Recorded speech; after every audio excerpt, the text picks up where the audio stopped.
Tomorrow I will feel much better. Tomorrow I will start anew. Tomorrow is a shining prospect. Tomorrow will be my rescue. I'll get up when the day is dawning. I'll feel as fresh as the morning dew. I'll face and conquer every hurdle. I know that I'll be breaking through. Hello and welcome to the Goldberry Artisans Podcast. This is a podcast all about knitting, sometimes some other crafts find their way in, and about learning as you go and being okay with making mistakes. My name is Emily. I'm coming to you from the cold, windy, and beautiful state of Maine today. And every other day I podcast, I'm also usually coming from Maine.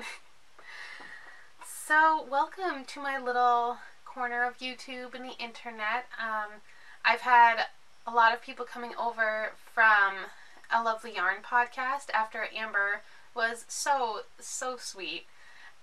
And she was mentioning my podcast, so welcome to any new viewers. And I realized when I hear somebody else say my podcast name, I remember that it doesn't really make a lot of sense. Goldberry Artisans was an Etsy shop that I started for a little while, and I was planning on running it with my sisters. One of them was big into sewing at the time, another one was big into like making notebooks. So we are thinking of doing it together, hence the artisans, plural. But Goldberry comes from Goldberry Hill in Scotland, where my ancestors fought to defend their homeland alongside Robert the Bruce. And my family loves history, so Goldberry is kind of a name that we've used, like we were homeschooled, and so my dad would always refer to it as Goldberry Academy. So that was just kind of a name that fit. And it stuck when I started an Instagram account and podcast. So yeah, it's kind of my nod to Scottish fiber traditions a little bit and my own history. I come from a line of people who are entrepreneurs and makers and hard workers, so that's where my name comes from. So it's been a while since I sat down and recorded a podcast, but this past weekend I was able to attend the New York Sheep and Wool Festival, usually referred to, or often referred to as Rhinebeck, because that's the town where it takes place in New York. So I was able to attend for the first time just this past weekend. It was amazing, but I'm going to be saving, I'll be talking about Rhinebeck towards the end, like that'll be my last segment, because I know sometimes when I have been, sitting at home and obsessively scrolling through the Rhinebeck hashtag on Instagram, but then sometimes it can be like, okay, enough already, like I get that it was amazing, like, but I'm kind of jealous, and sometimes you just get tired of hearing about it. So that will be at the end for anyone interested in hearing about my Rhinebeck adventures. But I do have a bit of knitting to talk about and a cross-stitching project that I started. So we will dive right in. First up, I have 2 pairs of finished socks. These are the Amalia socks by Veronica Kors. These are knit out of Knit Picks Stroll in the colorway Dogwood Heather. I really like Knit Picks heathered colorways. I like the depth of color they have. So these are for a friend for Christmas. I love the stitch pattern running up and down the sides. It is a twisted rib pattern, and these were knit toe up. And I talked last time about I was having some issues doing the heel flap and gusset toe up. Like my stitch count was off, but the second one was totally fine. So it was totally my bad, like spacing out, not reading directions properly. So that was the first time I had done a heel flap and gusset on a toe up sock. not nearly as intuitive as on a toe down. Yes, I knit my socks from the toe down. What about you? From the cuff down, I find a heel flap and gusset to be pretty intuitive. I can do it really easily. But this was different because you have to plan out where you're starting your gusset increases. Whereas on a cuff down sock, you pick up stitches around here. You just pick up the stitches and then decrease till you get back to your original stitch count. When I first started knitting socks, that was the only heel I knew how to make. That was the first pattern I found, and that was what I used. And I was like, I used to obsess, made sure that I would like pick up however many stitches it told me along the edge. But now I just pick up so that so that there's no gaps or anything, and then I just decrease. I don't even count how many I have after I pick up around the gusset, or around the heel flap. But anyway, so yeah, these are my socks. They were really fun to make. I can't speak a whole lot as to how the Knit Picks stroll holds up. It's a 75% superwash merino, 25% nylon. Comes in 50-gram skeins, and these I still have a lot left. Like I needed 2 skeins, but definitely not the full 2 skeins. I have a couple pairs of socks knit out of Knit Picks stroll, but I haven't worn them enough to really speak to how they will hold up over time. But I do tend to use it for gift knitting, either for socks or for other objects, because it is really soft, which I know if you're giving it to somebody who doesn't understand, like, this wool is scratchy. Well, yes, but it's a good scratchy. I will wear the good scratchy kind of wool, but I also know that some people are more sensitive to wools, or they won't wear it if it's scratchy, which I understand. So Knit Picks stroll is a nice option for that, and it's superwash, which is always good for gift knitting. If you're giving it to somebody who's not a knitter or somebody who regularly hand washes their clothes. I have another pair of socks. These are the Winter's Frost socks by Olivia of This Handmade Life. It's a free pattern on Ravelry. She has quite a few free sock patterns that are beautiful. I picked these because this is another gift knit. I wanted it to be a fairly mindless pattern, but still the stitch pattern. And on the Amalia socks, this stitch pattern, I had to follow the chart. I had to pay attention to what I was doing every single round. This is like a 4-round repeat, and every other round is just knitting across the lace section. So, and like the repeats are literally, it's like on this round you knit 2 before the yarn over, on this round you knit 3 before the yarn over. So it's super easy to pick up, but I think it looks really nice.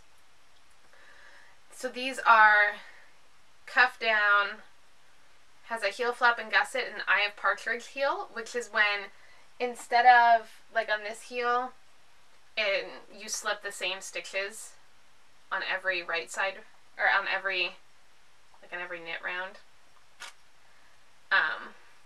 or knit row, but on this one you alternate. So like on the first round you slip the first stitch, knit the second one, on the second round you knit, then slip. So, which I really like. I like Eye of Partridge heels. And this pattern has a rounded toe. A typical sock will do the decreases every other round. You decrease 4 stitches every other round. But in this case, it's more of a staggered decrease. So, and this was free, so I'm not like giving anything away. So you basically you knit 6, knit 2 together, knit 6, knit 2 together, then you all the way around, then you knit 6 rounds, and then you knit 5, knit 2 together, all the way around, knit 5 rounds, and continue in that way until you get down to just a few stitches, and then you put, there's no Kitchener stitch, you just, you close it like you would a hat or the top of a mitten, you thread the yarn through the stitches and pull it tight. Which I really like. I find it ends up being about the same shape as a normal toe. I mean, obviously it's more round. But I find it really easy to work, and it's nice not to do Kitchener stitch. I don't mind doing Kitchener stitch, it just takes longer, and it means that I don't need to have my notions bag with me to finish off the sock. So, that is helpful. So those are my two finished objects. And while we're on the subject of socks, I'll talk about the next sock project that I cast on. I finished, and these are knit with Knit Picks Stroll again in the Hollyberry colorway. It's not like a bright red, it is sort of like that Christmassy red, sort of like a deeper red, like a hollyberry. So I finished those red socks this weekend while I was away, and then I cast on another pair of socks. This is the Vintage Fairy Lights pattern by Helen of Curious Handmade. And again, Knit Picks Stroll in the mint colorway. Another gift knit. And I really, ever since this pattern came out, I've been wanting to knit it, but I hadn't found the right yarn. But this just seemed like a really nice option. For whatever reason, I have a lot of like self-striping fingering weight yarn, and I didn't really think I wanted to do this stitch pattern in a self-striping yarn. So there's a stitch pattern on the top to look like fairy lights or like Christmas lights, and then it's just a ribbed pattern for the rest of the leg and then onto the foot. So nice, mindless, but still interesting. I like to do ribbed socks for gift knits too. Both of these pairs are for people whose feet are similar to mine, size-wise, so I could test these out, like I could try them on as I went to make sure they would fit. But these socks are for somebody who has larger feet than I do by a couple of sizes, and so I wanted something that would have a lot of stretch to make sure that they would be big enough. So that was also part of the reason why I chose this pattern. And so I'm doing these cuff down on double pointed needles. These other two pairs I knit in Magic Loop, and by the time I was like halfway through the second red sock, I was ready to put Magic Loop away and be done with it. I learned how to knit in the round on double pointed needles, and while I like Magic Loop, I use it, I appreciate it. There's some projects where maybe I don't have that size double pointed needles, or I don't have that size free and available to use, but I'm a DPN girl at heart. I love my double pointed needles. So yeah, not much to say about these. And again, when I've used Knit Picks Stroll to knit socks, I need to get 2 skeins, but I don't completely use up, like not even close to fully using up the second skein. But that does mean I can use them. I've used them for colorwork projects before. I knit a couple pairs of colorwork socks. I don't have them anymore. But I knit those out of some colorwork socks out of Knit Picks Stroll because I end up with colors left over. So, and it's a fairly inexpensive yarn, so you won't be, it's not like it's a whole other, like $25 to get one more skein that you're just barely going to use. So I think it's a nice option, especially for gift knitting. There, enough about socks. Let's move on to a shawl. I talked about this one last time. I'm in an awkward spot on it. But this is the Autumn's Siren shawl by Beatrice Parandolin. It's in It's in the Making magazine number 4, the Lines issue. If you've been around for a while, you know I love Making magazine. Just got the new fall issue in the mail. Haven't had a chance to look through it, but I am pumped. Plus, it was started by Carrie Bostic Hogue, who is from Maine, which I think is great. And now she and Ashley Usling, I don't know how to say her last name, from the Woolful podcast, they are now working on it together, which is like an amazing team. But anyway, Autumn Siren Shawl. I'm using Green Mountain Spinnery yarn. They're mountain mohair, which is 70% wool, 30% mohair. So the mohair gives a nice halo. Hopefully you'll be able to see that in the short clip that I will insert. But mohair definitely gives it a nice halo, helps it I think it helps it be a little bit softer. And the color is really beautiful. It's like it's kind of heathered, like there's darker and lighter pieces on the yarn. So I'm in the middle of the round. You knit this, or the middle of the row, you knit it, and so it looks like a scarf. And then you go along one edge and you pick up stitches, and you'll use short rows to shape it into a shawl.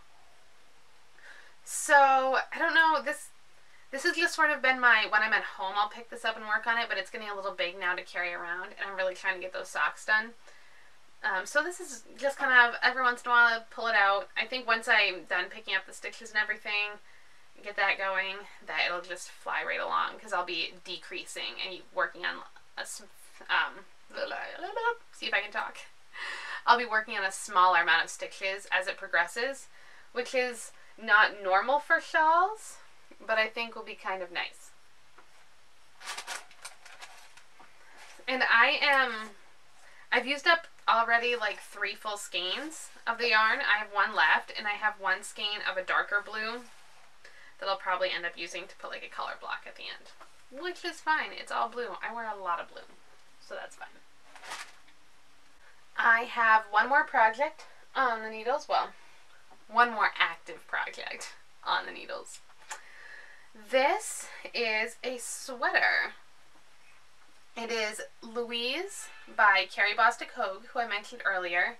You may know her under her Matter Made label. Yes.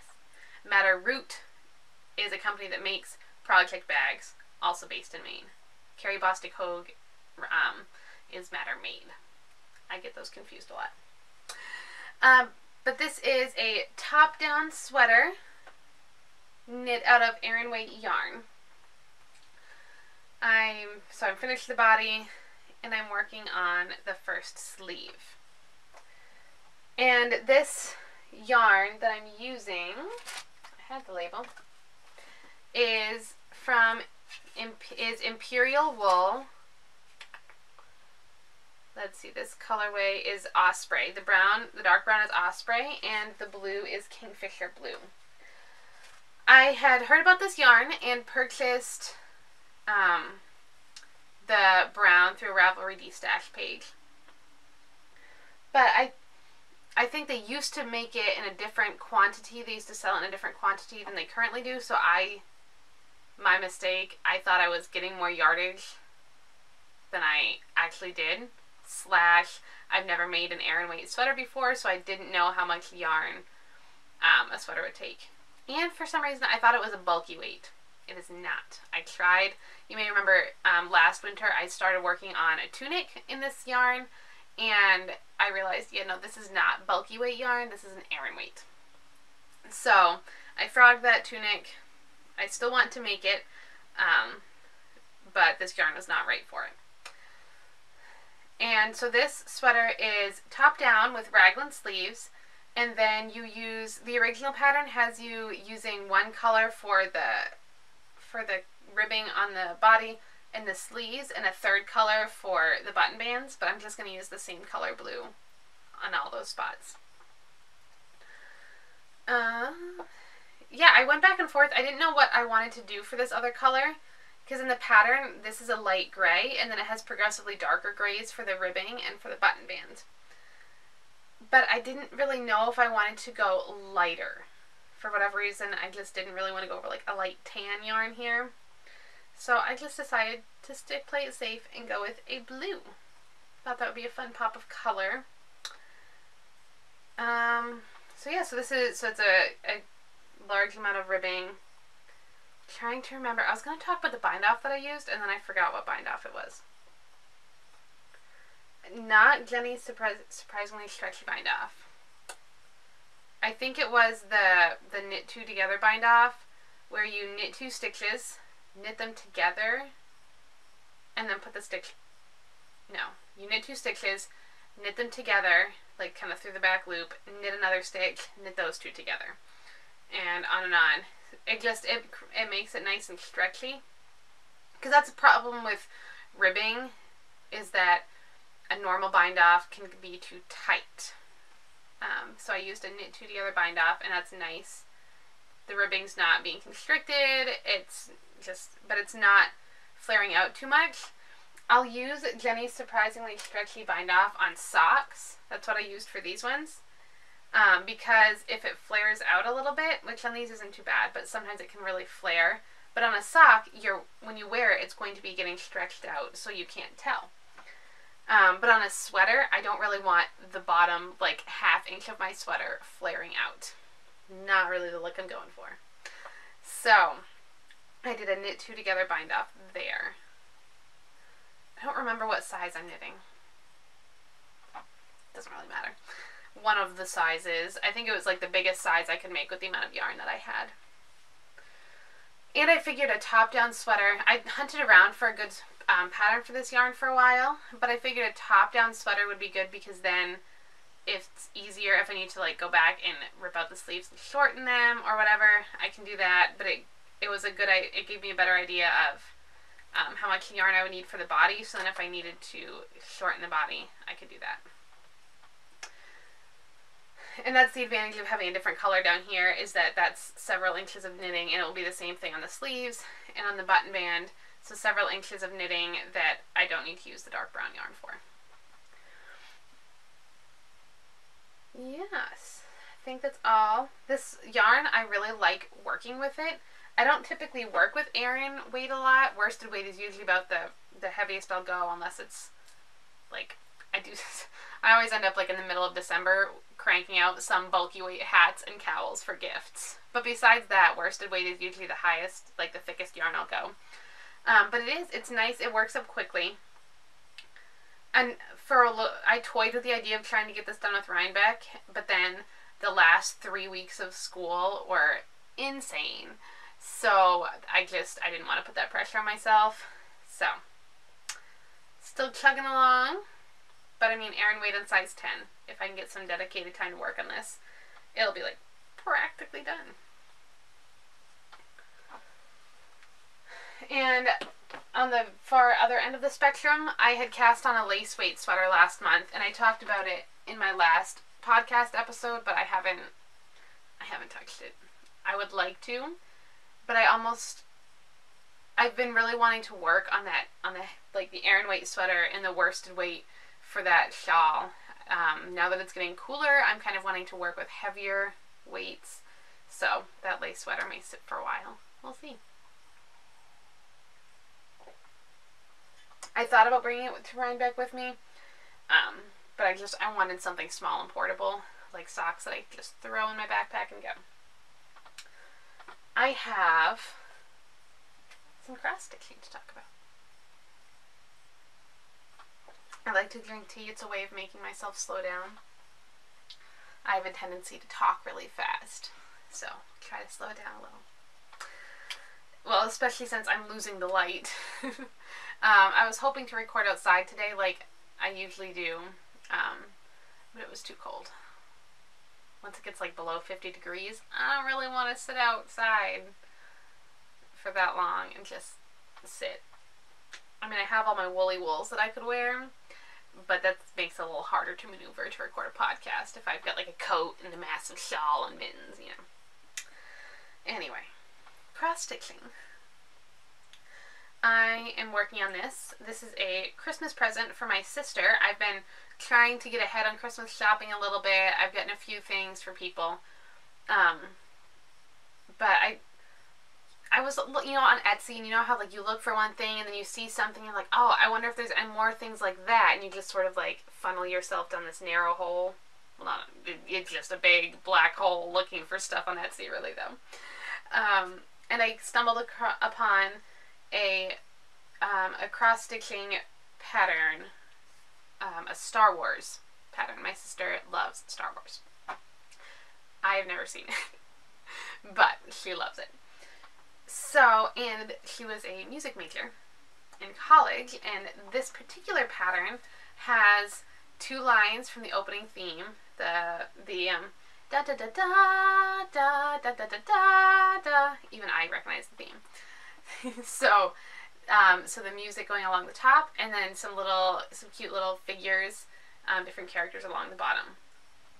I know like 2 of the characters on the bottom, so I'm just hoping they're all, you know, good, and she, like, you know, she knows who they are. I'm just going to assume.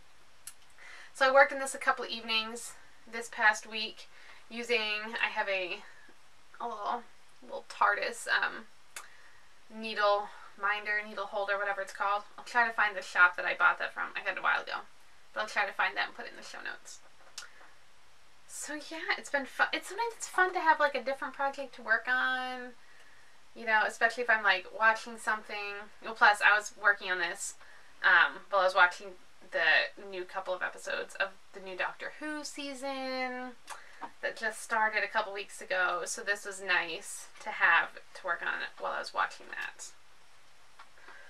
Oh, the pattern, I think it's just called Star Wars Opening Theme by Hudson Stick. Again, I'll include that in the show notes, which you can find either down below on YouTube, or you can go back to my website, goldberryartisans.com.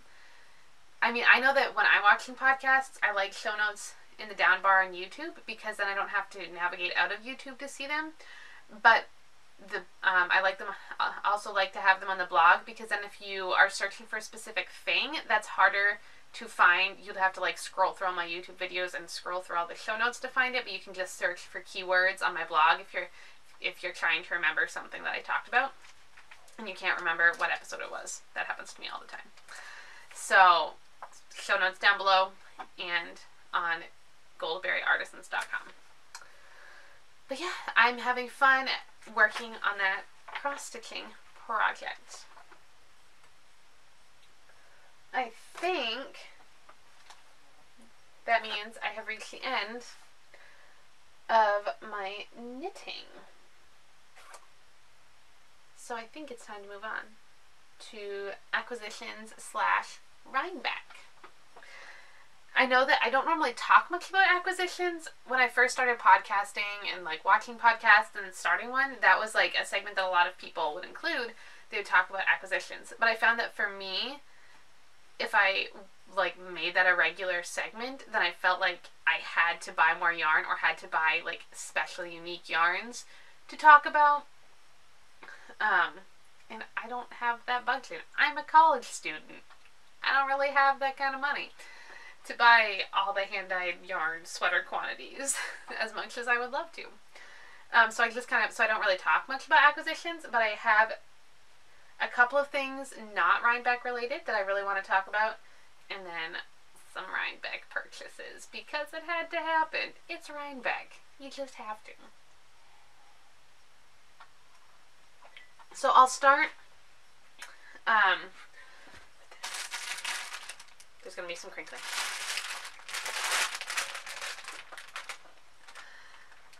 This is the Anne of Green Gables collection, the mini skein collection from 6 and 7 Fiber. Oh my word. I love it so much. When Rachel first started posting sneak peeks of her Anne of Green Gables collection on Instagram, I was dying. I needed the yarn, but I couldn't decide what colorway, because there's 1, 2, 3, 4. She's got 10 colorways in here that are all amazing, and I wanted all of them. So she had been posting some sneak peeks, and so I messaged her asking if she was going to do a mini skein set. I know she's done a lot of mini skein sets for different themes and stuff in the past, and she said, yes, I'm definitely going to do minis. So as soon as she released them, I was on it. I had to get it. And I'll include some videos so that you can see it closer up to avoid the crinkling noise. But the colorways are White Way of Delight, Kindred Spirit, Avonlea, Matthew and Marilla, Carrots, A World Where There Are Octobers, Lake of Shining Waters, Green Gables, Bosom Friend, and Puffed Sleeves. Are those not just perfect quintessential Anne of Green Gables colorway names? I love Anne so much. The books, the first 1 to maybe kind of 2 original movies. So ever since I was little, I've loved Anne. So, I love it. It's her 75% superwash merino, 25% nylon base, They are 20-gram minis, so 200 yards total, over 10 minis. Or no, 200 grams total, but they're 870 yards total. I don't know what I'm going to make with them yet.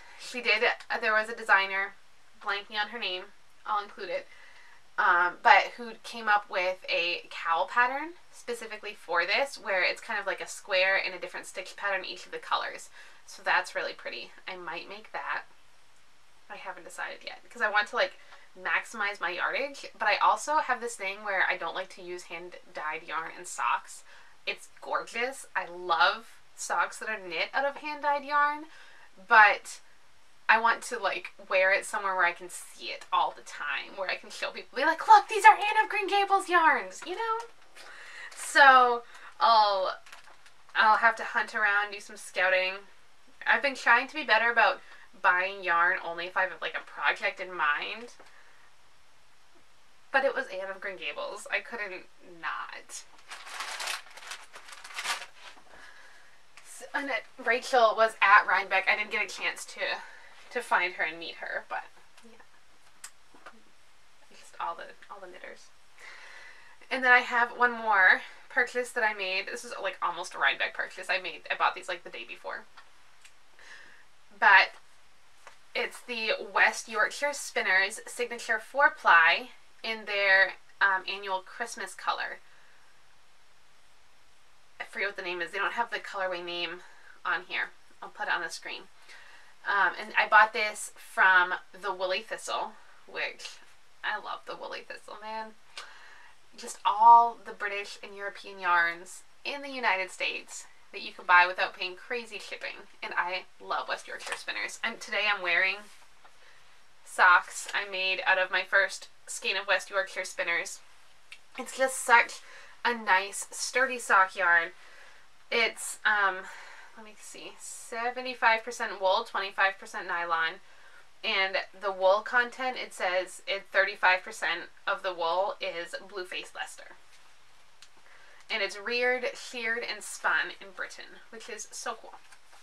So, and Claire had up, or Claire had up this yarn, and then they have, this is the chocolate lime colorway, and there's a red colorway to kind of pair with it, do heels, cuffs, and toes. So I went with the green, but this yarn, it has some like pinks and blues along with the reds and greens, which I really like. So yeah, I'll probably just do a simple like vanilla sock pattern to show off the stripes on this. I love this yarn. It's not superwash merino soft like the Knit Picks Stroll, but I find it's softer than some other non-superwash wool sock yarns that I've used. If anybody, like, I have some left over. If you want to, like, I can send you a little bit if you want to try some out, if you're interested. But yeah, fabulous sock yarn. Fabulous. And amazing colorways. They have some great self-striping if you're into self-striping yarns. Again, the Woolly Thistle has all of them. And they have a line of solid colors so that you can pair solid colors with the striping. And I think on the Woolly Thistle she has listed under the solid colors, or under one of them, like which solid colors can were made to match some of the self-striping. Okay. Rhinebeck. I guess I'll talk about Rhinebeck, and as I go I'll pull out some of the things that I bought. So for those of you who don't know, as I mentioned earlier, it's the New York Sheep and Wool Festival. Did I say New Hampshire earlier? I very well might have. It's the New York Sheep and Wool Festival, held in Dutchess County in New York. I mean, it's been going on. I think they said 38. This was the 38th year that it's been happening. And as my older sister and I went down, she knows how to knit, but it's not like, she doesn't have the, like, I have to knit sort of feeling like I do. But I convinced her to go with me. We went down. She found, on Airbnb, she found a yurt for us to stay in, which was so cool. It's about 40 minutes away from the fairgrounds where the festival was. So we had fun, like we went to see a movie, like we just kind of had fun hanging around, hanging out at the yurt too. It was a nice place to go back and like relax after a crazy day. But the festival, I will include some some video clips in the beginning of my intro, but I'll also have some throughout and or at the end. I haven't decided yet. But it's not over like a humongous area. Like it's on fairgrounds, but there's a lot of the fairgrounds that they don't use. But there's like part of it is a bunch of food vendors, and then there's like a big building with vendors in it, and then several barns that have vendors and animals. Sheep, goats, llamas, alpacas, Angora rabbits, like cashmere goats and stuff. So it's fun to go. You can see all the animals, and they have some animal demonstrations and talks. And there's also so many vendors, like over 300, I think. And there's vendors, like you can buy fleece, you can get, wool, like roving or something to spin. You can, and then there's yarn, obviously. But there's a wide variety, like there's like hand dyers, then there's people who, it's yarn from the sheep on their farm. And then there are some other crafts as well. Mainly, one of the, some people selling project bags, pottery, jewelry, knitting tools, and one craft that I've been wanting to get back into that I found was rug hooking. I bought myself a rug hooking kit to hook this cute little chickadee. I'm going to make this for my mother for Christmas. The chickadee is the state bird of Maine. My mom loves Maine, loves chickadees, so this was perfect. And I really appreciated this shop had kits. I do still have to cut out the strips, but as she says in the directions, like that can, it's the kind of thing that is nice to do by yourself, like on your own, because then you can decide if you want some parts to be thicker and stand out more, or you want some strips to be a little bit thinner. But it includes like the direction, like what colors go where, and it's printed out in the burlap, and then it's got it came with a nice big hoop, which I'll probably just finish it off and leave it in the hoop for easy hanging. I say get back into because I learned how to rug hook at summer camp. A while ago. This one says 2007 on it.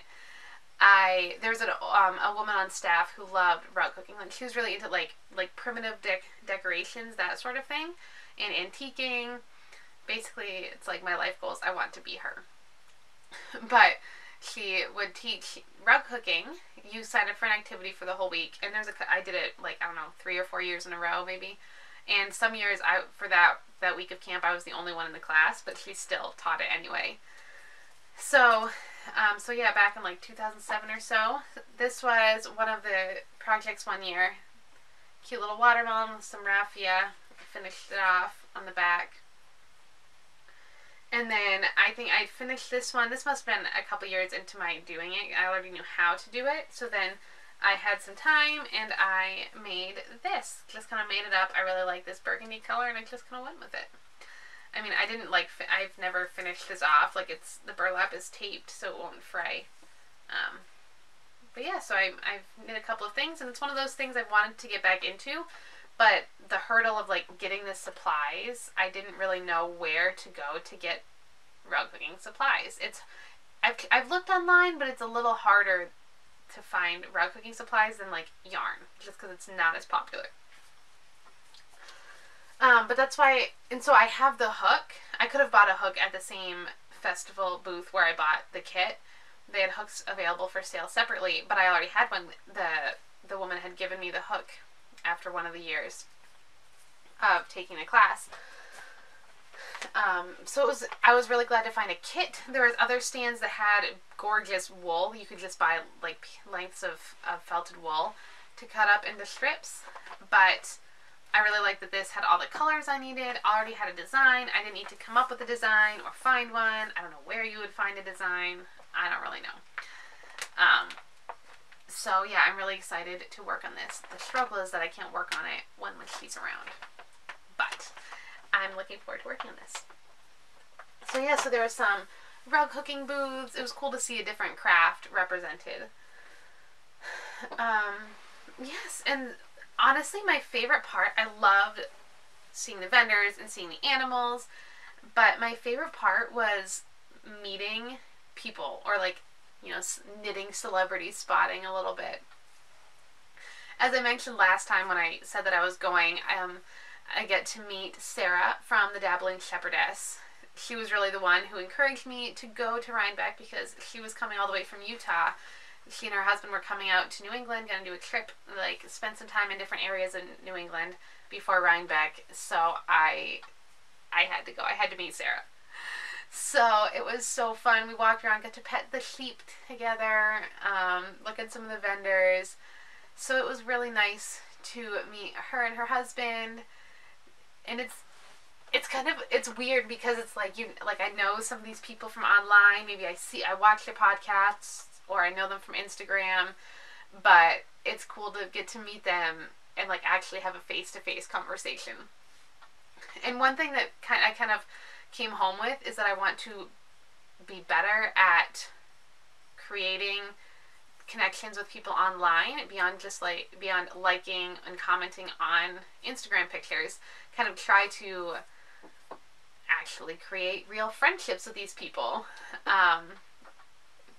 So that's one thing I would like to do more of. So if you want, drop a comment down below. I want to get to know you. That's why I started this podcast, so that I could meet more people who also love knitting and wool and fiber crafts. So that is one thing I want to try to be better at doing.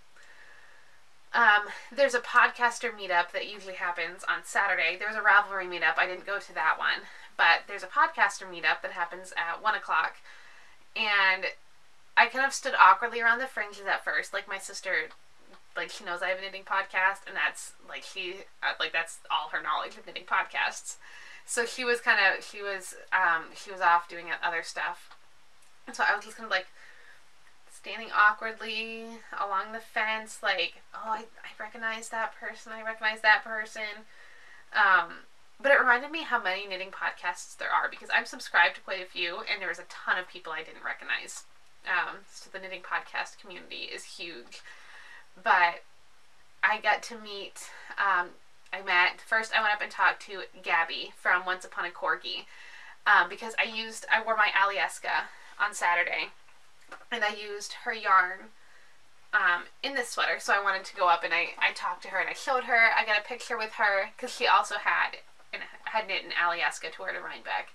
So that was really cool. And once, I got talking to her, like, okay, like I could talk to people. This is good. So I talked to her, and then I went and found Julie from Sweet Sparrow Yarns on Etsy, and she has a Sweet Sparrow Knits podcast. And we've talked a little bit online, and I also used her yarn in this sweater. But it was really cool to meet her and show her what I knit with her yarn. And then, see who I met Nicole from the Gentle Knitter. I didn't get a picture with her, but I talked to her for a minute, got some of her Canadian chocolate. I met Kate from Hawthorne Cottage Craft, which was really neat. Kate is from Ireland, so that was really cool to meet somebody from that far away. And then Corrine from the used to be New Hampshire Knits podcast. Now it's the Woolly Thistle podcast in the shop, as I've talked about earlier. So that was really cool to meet her. I think that was just what everybody that I talked to did some celebrity spotting. Like, we were watching the Leaping Llamas presentation, which was fabulous. But I was watching that, and I was like, oh look, there's Isolde Teague over across the way. And, saw Andrea Mowry from a distance. It was just, and I saw Christy Glass across the way at one point. It was just, but of course my sister doesn't know who all these people are. But it was really cool to just like spot people and recognize people. There's so many people there. There's no way. Like, there's tons of people that were there that I could have talked to, but if you don't see them, and some people I know their Instagram handle, but I would blank on their real name, which was funny. So yeah, it was just cool. I was talking to Sarah and I said it's kind of like somebody in LA spotting like actors and celebrities. Like that's kind of what it was, but for the knitting community. Um, so that was fun. So I bought before I had left, I went through like my favorites on Ravelry and projects that I've had in mind for a while. Wrote down several and what like the yardage and weight of yarn that I needed for that project. I knew there was no way I was going to get yarn for all of them, but that way I kind of had an idea, or if I saw yarn that would be, that would be good for that pattern, I had it written down so I knew what I was going to, like how much yarn I would need. And I had gone through the vendors and written down a list of ones that I wanted to see. I didn't end up referring to that, but there were some names that I saw that I popped into because they were on my list, because I remembered them from putting my list together. And that was just a nice way of helping me figure out what was there and what kinds of yarns I'd be able to find. So that was super helpful. If you ever go, that helped me a lot, just to have that. I had like an index card of all the like the yarns, weights. I kind of divided it like fingering weight, DK, worsted, whatever. So, and I also, one thing I did, I got out cash before I left, and I was like, this is it. Once this is gone, I'm done, which was also super helpful. The first yarn purchase, well actually my first purchase at all was a couple of pins. Let me get the shop name. From the Ram's Horn, which was on my list. They had some pins. They also had some jewelry. But my sister and I both really love this one. It says it's Lost in Fiber Space, which I love. And then I got a bagpipe pin for my dad for Christmas. So I was proud of myself. I got some gifts, so just for me. So that was my first purchase. Oh, I keep like thinking of other things. I did not attend the Needles Up event that Sue and Chelsea from Legacy Knits has done the past couple years at Rhinebeck, but I did buy one of these bags from their shop, like 2 months before Rhinebeck or whenever they released them, kind of like in the hopes that I would make it, because I thought this would be a perfect bag, and it was. Like, it was nice I could have like my stuff in my backpack, but then I could pull this out and put my purchases in this, so that was really nice. Anyway, so I bought those pins, and then, are you ready?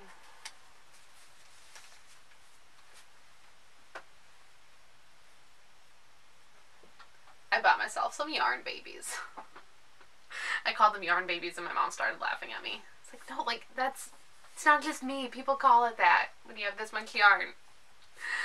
I stopped into I think it was just the Fiberarium booth. That was the yarn that was on the outside that I went into, and I had used their yarn in this sweater. It's like this brown color, and it's on the bottom.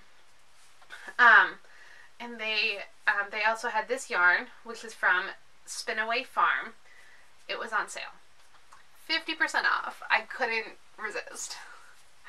So this is 85% wool, 15% nylon, 1,600 yards of yarn. It's like a worsted, kind of looks like almost like a light worsted. So I bought two, so I have 3,200 yards total, which is lots of yarn to play around with. And it's gorgeous, like it's like some greens into some brighter blues, some teal. I really loved these colors. There's another skein that I really liked, but there's only one of them, and I wanted to figure they're 50% off. I wanted to get enough to make sure I had plenty to knit a sweater. I'm thinking, I didn't have any like worsted weight, like heavier weight sweaters on my list, but I'm thinking this could be a boxy sweater by Joji Locatelli. Did I say that right? I don't know. Or I don't know what weight of yarn the Weekender by Angela Mowry is. or something like that. Just a nice, comfy, oversized stockinette stitch-based sweater. So, something like that to use up all this yarn. I love the idea of a giant skein, especially for like hand-dyed, because then you don't run into the issue of dye lots, because even when, you know, you can have multiple skeins of hand-dyed yarn in the same dye pot, but each of them are going to be a little bit different, which is part of the beauty of hand-dyed yarns. But for sweaters, that can make it a little tricky. But when you have a giant skein, you can eliminate some of that problem. I haven't decided yet if I'm going to alternate. I think I probably will, because they still look a little bit different. Like, they're obviously from the same like colorway, but they do look a little bit different. So I'll probably end up alternating. Gonna have to like hand wind it, because there's no way my little ball winder can handle this. But I'm excited. So those are my yarn babies. Then I stopped in, I think it's Oasis Yarns, I believe. Their name brand isn't on their labels. But I bought these 3 skeins of sock yarn. It's their Aussie sock base, so it's 90% Australian merino, 10% nylon, 400 yards. And it was like on sale for Rhinebeck. They had tons of colorways. My sister bought a couple of their skeins as well. And at first I thought about getting one of like the more solid colors, but then I was like, well, this is hand-dyed yarns. I didn't want to go crazy and get like a crazy color that I wouldn't wear as a sweater, because I wanted to get a sweater's quantity. But I also didn't want to just get a solid color. So I really like this, how it has, like, it's dark and light purple. And this is going to be a honey flower cardie. I forget who the designer is. It was one of, in the Making magazine, I believe in the Dots issue. So, yes, so I get 3 skeins for that. It's kind of like a cropped 3/4 length sleeve cardigan. So there's those. And then I bought, this is the only yarn I bought without like a specific, like a pattern in mind. Because even the yarn babies, I was like, if I can't find, you know, even if I don't find anything else, I could do a boxy. But this yarn is from Wing and a Prayer Farm. Which is a farm located in Vermont. Tammy is the owner. She posts so much on Instagram all about her animals, and her animals love her. I love her Instagram. So this is their Taconic Twist yarn. It's 75% wool, 25% mohair. The wool is a blend of Cotswold, Wensleydale, and Merino. So it's soft, but also feels really nice and sturdy. This is a sport weight, 260 yards to 100 grams. And this red skein was dyed with madder. This one, it's it's an older label. It's a little bit different. This one doesn't say what it was dyed with, but she uses natural dyes. So I'm thinking like maybe like color work. I went back and forth. So I get 2 skeins of the same color. We're gonna do color work. Maybe like matching hat and mittens or something. Gotta find a special pattern to use for this. But I'm excited. I've been wanting to try out yarn from Wing and a Prayer Farm forever. So here we go. And my sister bought a skein of Shetland wool, like a singles yarn from there, and it's dyed with indigo. And I was helping her wind it up last night, and most of it's washed off, but I had blue. Like I was holding the skein around my arms because it had gotten a little tangled up. And we both had blue just like covering our fingers. I had it all over my wrists from the indigo dye, which I personally love it. I think it's great. My brother was like, what is on your hands? Don't touch me. But we were like, it's like if you have a good pair of jeans and your legs get blue. Like, it's fine. It's just indigo. It'll wash out. So those are all of my purchases from Rhinebeck. Not a lot. I mean, well, it's enough to make 2 sweaters. But it was really fun to be able to go and meet people, and it was perfect weather. Saturday was like 60 degrees, so it was perfect. I could just wear my sweater and a pair of jeans, didn't need a coat or anything. Sunday was definitely colder, more like in the 40s, a bit windy. But I had my stonecutter sweater, an all over cabled sweater underneath my coat, and I went like a shawl and a hat and mittens. I was perfectly warm. So it was just so nice. I loved it, and I want to go back. I don't know if I'll be able to make it back next year. I mean, the way that my school and job work is going, I'll probably be starting a new job around that time, or like in the summer, early fall. So I may not make it next year, but I'm definitely going to make it back at some point. It also inspired me. I want to learn how to spin. I think that's going to be like my graduation gift to myself. I graduate from college this May, and so I think once that's done, then I will try to take a wheel spinning class at Port Fiber in Portland. So I think it was definitely like, could be overwhelming with the amount of people that were there. Sunday was definitely calmer. I was really glad that we did both days, because then could just kind of get to lay up the land. Saturday I bought a couple things, but just kind of see where things are, do the podcaster meetup, and then Sunday I could go back, maybe if there's a certain booth that I wanted to go back and visit, or something that I felt like I had missed or wanted to go back to, could do that on Sunday. And we did a couple more of like we did the leaping llamas demonstration, which was so fun. And they had like a canine paw stars, like dogs catching frisbees and doing some agility course stuff. That was on Saturday and Sunday at different times, so we saw it both days, and they were so cute.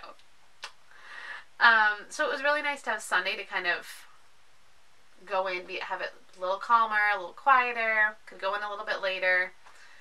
We didn't wait in the line either day. Like, we aimed to be there on Saturday. It opened at 9. We got there at like 9:15. Still got some good parking and didn't have to stand in the line. So I wasn't trying to like crash down any booths or anything. Get there first. So it was nice. It was just, I think overall, it was just really inspiring and motivating. Like I talked about earlier, motivating to to be more intentional about making friends and maintaining friendships with fiber friends, and then learning new things like rug hooking. Or it really inspired me, like, okay, I really want to learn how to spin. And even Sarah asked me, we were looking at the sheep and stuff, and she's like, so when are you gonna learn how to spin? Someday. So it was refreshing. Just, I mean, like I mentioned earlier, this month for school has been insane.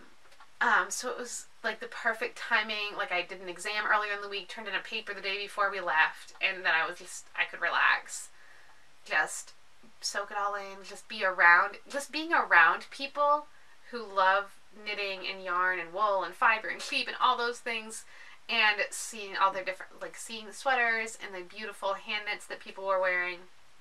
It was just refreshing and relaxing, but not kind of thing. Like, when you're there, it's not super relaxing, like, because there's a lot going on.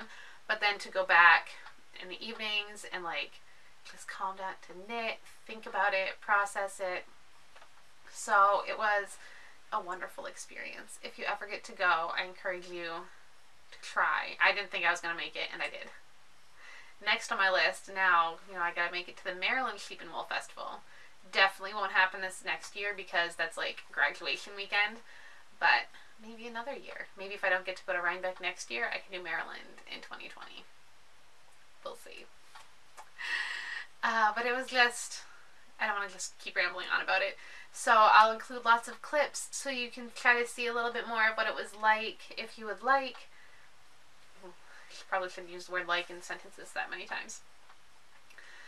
But yeah, the sunshine is gone. So I'm going to let you go. Sorry about how long this one was. I hope that whether or not you were at Rhinebeck, whatever you're doing right now, that you are having a lovely day, making some time just for you to sit down and breathe and do a little creating, whatever it is. Maybe just some doodles in a notebook, or like 3 stitches on a sock, whatever it is. I hope that you're finding time to create and to surround yourself with beautiful things. Until I see you next time, have fun creating and learning from your mistakes. Bye.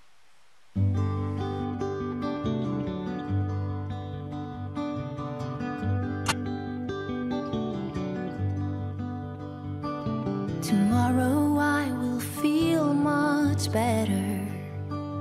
Tomorrow I will start anew. Tomorrow is a shining prospect. Tomorrow will be my rescue. I'll get up when the day is dawning. I'll feel as fresh as the morning dew. I'll face and conquer every hurdle. I know that I'll be breaking through. Tomorrow, hold on and wait for tomorrow. It's alright.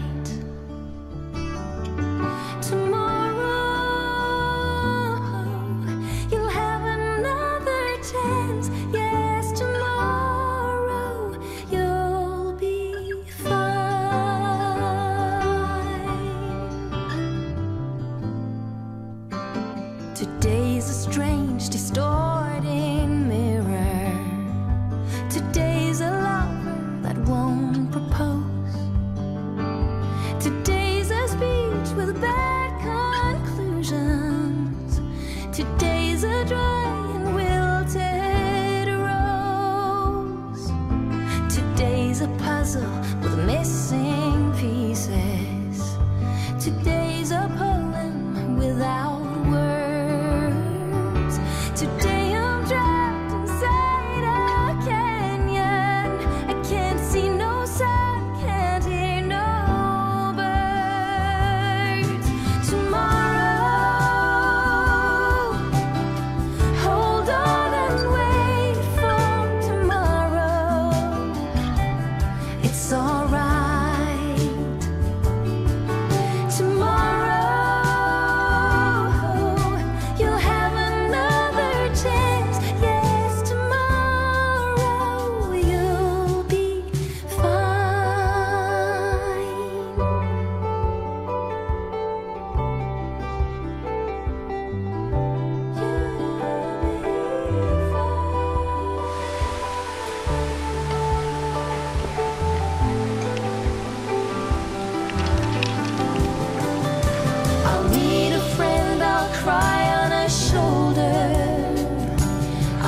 myself a good night's sleep and pray to him who's always near me, who knows how testing life can be.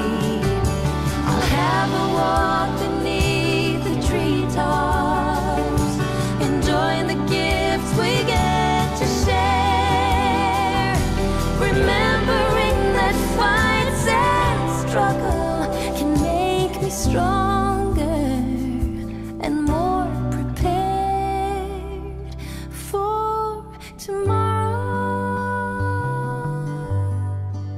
For tomorrow. Tomorrow I will feel much better.